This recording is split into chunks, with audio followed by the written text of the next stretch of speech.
স্ত্রীর সাথে তিনটা আচরণ কখনো করবেন না, তাহলে কিন্তু সংসারে কখনো বরকত আসবে না, শান্তি আসবে না। এর মধ্যে এক নম্বর হচ্ছে স্ত্রীর বাবা মা তুলে কিংবা পরিবার নিয়ে কোনো কটু কথা বলা, গালমন্দ করা।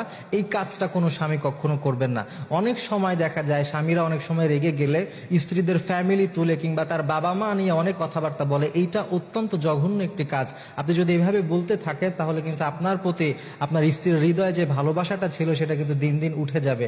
আপনি একটা ব্যাপার খেয়াল করেন, একজন মানুষ সে তার সারাটা জীবনের যত ভালো সময় ছিল, তার শৈশব কৈশোর, তার হাজারো স্মৃতি মাখা যে জায়গা, সব কিছু ছেড়ে, বাবা মা পরিবার সব ছেড়ে সে আপনার কাছে চলে আসছে সংসার করার জন্য। আর আপনি যদি সেই বাবা মা তুলে আপনি তাকে গালমন্দ করেন, কটু কথা বলেন, ওই স্ত্রী কখনো আপনাকে ভালোবাসবে না।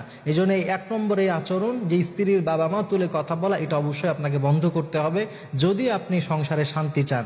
দুই নম্বরে স্ত্রীর সাথে আরেকটি কাজ করবেন না, আরেকটা আচরণ করবেন না, সেটি হচ্ছে স্ত্রী যদি কোনো পরামর্শ দেয়, কোনো কথা বলে, সেইটাকে আপনি ছোট করে দেখবেন না, সেটাকে গুরুত্বহীন করে দেখবেন না। অনেক সময় আছে, অনেক স্বামীরা আছে, স্ত্রীরা যদি কোনো পরামর্শ দেয়, কোনো ভালো কিছু বলে, তারা এটাকে শুনতে চায় না বা অতটা গুরুত্ব দেয় না। অনেকেই তো আছে বলে, আরে তুমি কি বুঝো, তুমি এটা বুঝবে না, তুমি বলতে পারবে না।